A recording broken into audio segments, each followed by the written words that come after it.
Bonjour, je continue mon exposé sur le bouillon de poulet, la parabole du bouillon de poulet, en rapport avec le protectionnisme et ce que j'ai appelé la connexité économique. J'étais en train de dire que il ne fallait pas non plus sacrifier le présent au passé.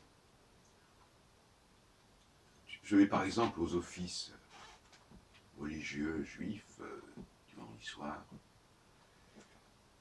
depuis plusieurs semaines et je suis abasourdi, on peut dire quelque part, par le fait que chaque fois, chaque semaine, ce sont exactement les mêmes paroles qui sont prononcées, les mêmes chants qui sont chantés. Et c'est très enthousiasmant probablement quelque part. Mais ça a déjà été établi il y a pas mal de décennies, si tant est qu'on remonte plus loin. Ça dépend également des mouvements, des obédiences juives religieuses, des libéraux jusqu'aux orthodoxes, etc.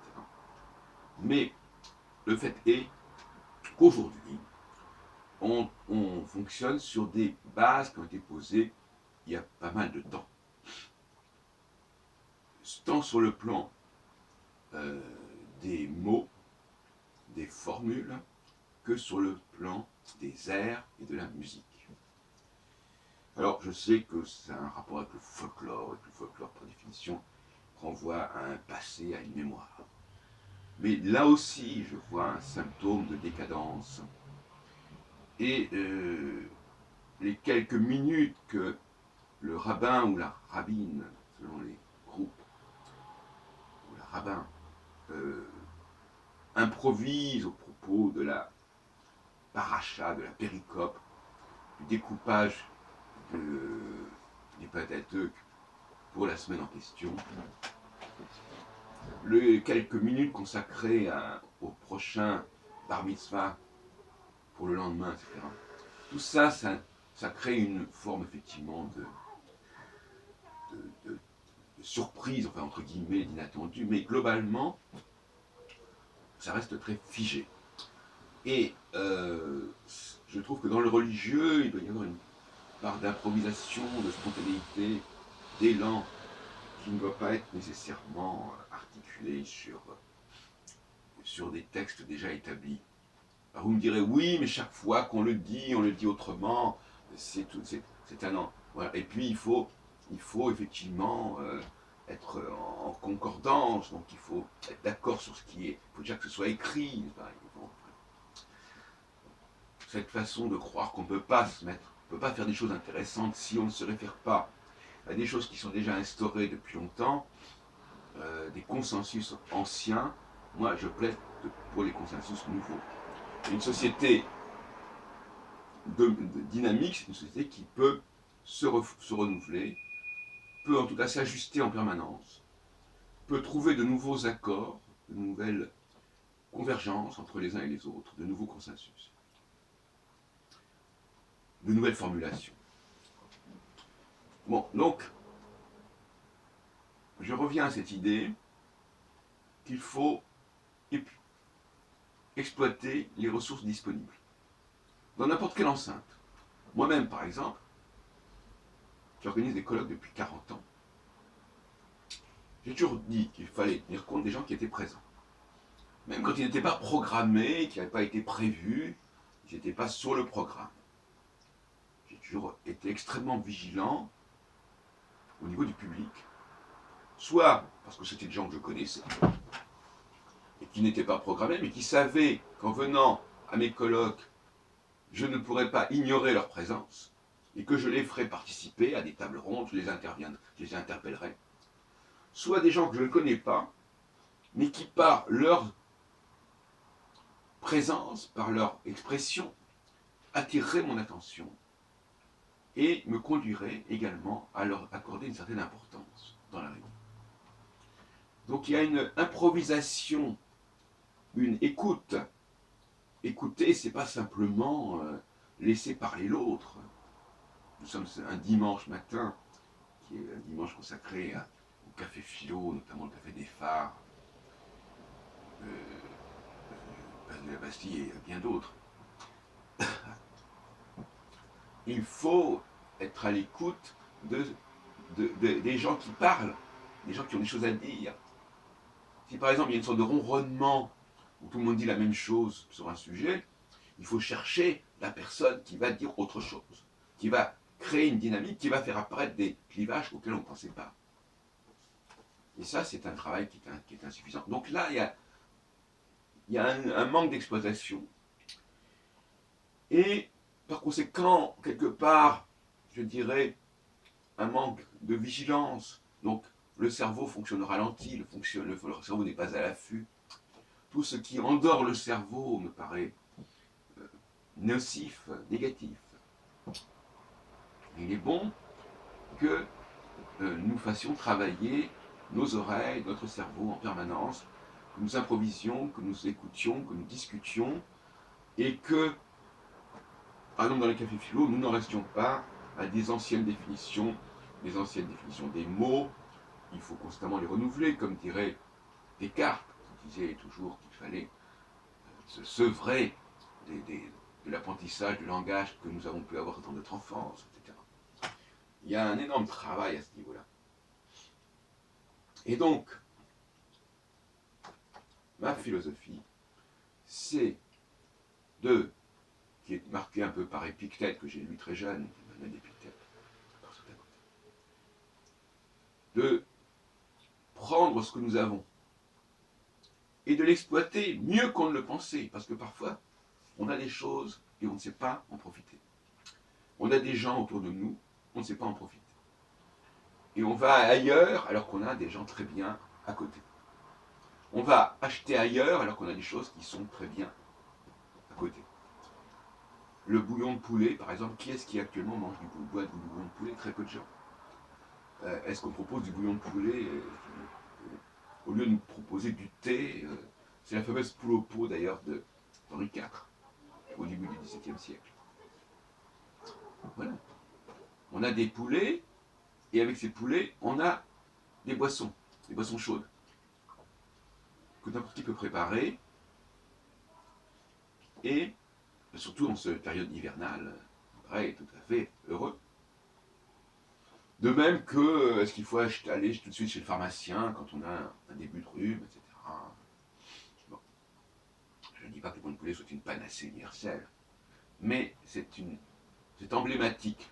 Vous voulez, dans la foulée d'Henri IV avec sa poule au pot, moi je propose le bouillon de poulet pour tout le monde, et au lieu de toutes ces boissons exotiques. Inversement, comme vous le savez, je suis contre les produits de substitution. Et là, en revanche, ce sera peut-être contradictoire ce que je vais dire, mais tout ce qui est à base de céréales ne me paraît pas une bonne chose. Et là, effectivement, je l'exporterai. Voyez-vous, il y a des choses dont nous devons profiter et d'autres choses que nous pouvons exporter et échanger.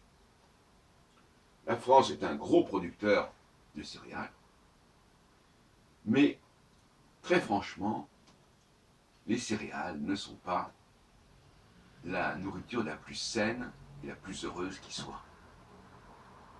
Sous la forme de farine, de pâtes, de riz, et même les féculents, les pommes de terre, etc. Alors, aussi, je vais dans des réunions juives, je suis allé plusieurs fois dans la semaine dernière, on a toujours les mêmes choses, les mêmes tartes, tourtes, qui sont très, très basées sur la farine, sur les... Voilà, qui sont... également, j'ai interviewé une dame qui fait Little Bakery, qui vend des petits produits comme ça, de céréales, des petits macarons, des petites choses comme ça. Personnellement, je ne suis pas très favorable à cela. Mais je reconnais que la logique voudrait qu'on s'en contente, puisqu'on en a. Mais il y a des limites, si vous voulez. Il y a d'autres paramètres qui interviennent. Les fruits, par exemple, sont une chose fondamentale. Je suis tout à fait disposé à échanger mes céréales contre les fruits. Même des fruits qui ne sont pas cultivés en France. Je pense que l'échange, là, nous est profitable. Pour notre santé. Et pas seulement pour notre santé. Parce que les fruits, sur le plan éthique, c'est typiquement un produit qui se suffit à lui-même. Qui est à la fois solide et liquide. Je ne pense pas aux bananes, je pense plus à des fruits comme les mangues, comme le raisin, comme les clémentines, etc. Comme les pêches à d'autres époques, les abricots et compagnie. Et effectivement, les fruits, c'est la nourriture par excellence, qui n'a pas besoin d'être préparée, qui se chauffe au soleil. Bon, sinon pas assez de soleil en France, il faut aller effectivement les importer. Mais ça, c'est une nourriture extrêmement saine. D'ailleurs, nous avons des fruits en France, on ne peut pas exagérer. Nous avons des pommes, des poires. C'est une nourriture extrêmement saine. Je suis pour une alimentation fructivore. Qui nous renvoie d'ailleurs au Jardin d'Éden, qui nous renvoie au Pardes, paradis, veut dire verger en persan. Je suis pour des vergers. Il y a d'ailleurs beaucoup de vergers, par exemple, dans un pays comme Israël, pour les agrumes notamment, pour les avocats qui sont les fruits quelque part, comme les tomates aussi.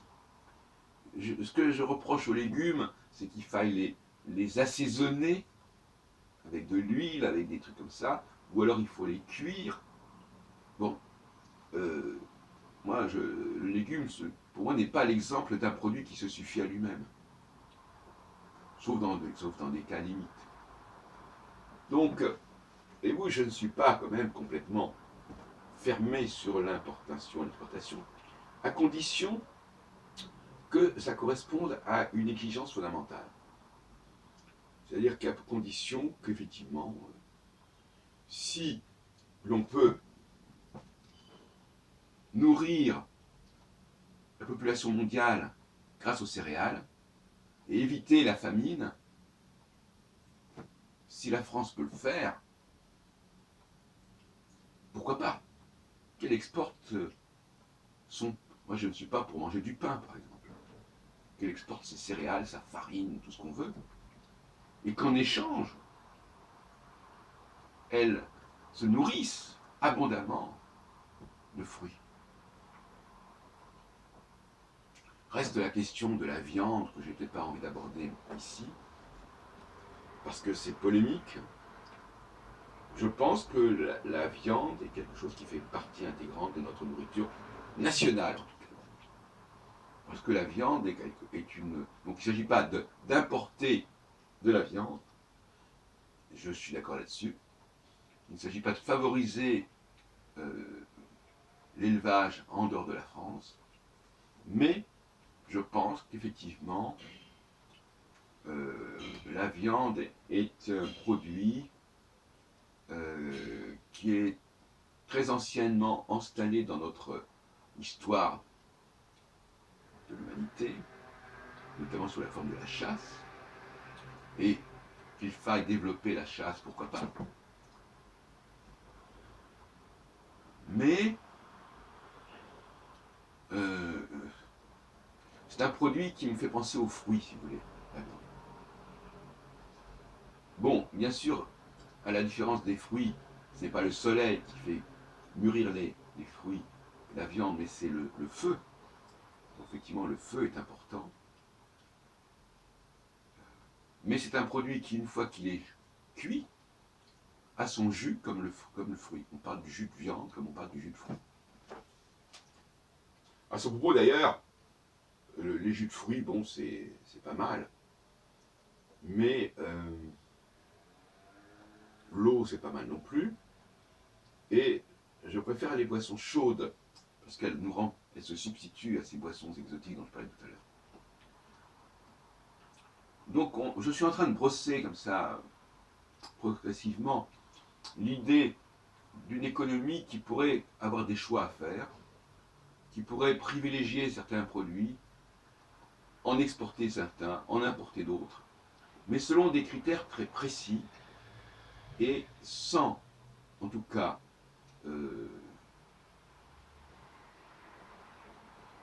favoriser notamment ce que j'appelle des produits de conservation. Et dans ce sens-là, je n'aime ni les boulangers ni les pâtissiers.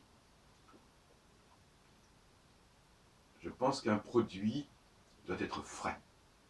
Une viande doit être fraîche, des fruits doivent être frais. Et c'est vrai que ça se conserve mal, mais ça peut se consommer aussi très rapidement. Et je pense que la France a le droit de vouloir consommer frais. Et que si d'autres pays ne peuvent pas se payer ce luxe, si on peut dire, de toute façon la fraîcheur par définition, ça implique la proximité. De toute façon. Donc, que nous n'allons pas exporter de la viande, ou alors elle va être surgelée, ou je ne sais pas quoi. Donc, consommons nos produits frais, consommons nos produits qui ne peuvent pas se transporter, et exportons des produits qui peuvent rester stockés pendant des jours et des jours, voire même des mois, dans des silos, dans des containers, etc.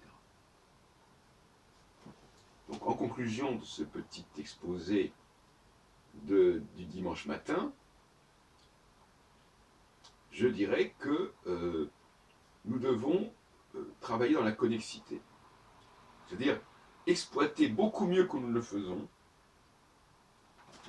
ce que nous avons sous la main.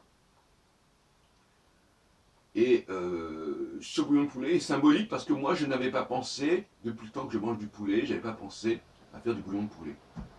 Bon. Donc c'est emblématique si vous voulez. Eh bien dans bien de cas, il y a des gens autour de nous qui sont très intéressants, qui ont des choses à dire, qui ont des choses à faire. Eh bien pensons à les exploiter. Recensons systématiquement, quartier par quartier, immeuble par immeuble, ce que sont capables de faire les uns et les autres. Avec les réseaux sociaux, ils doivent être capables de faire ça.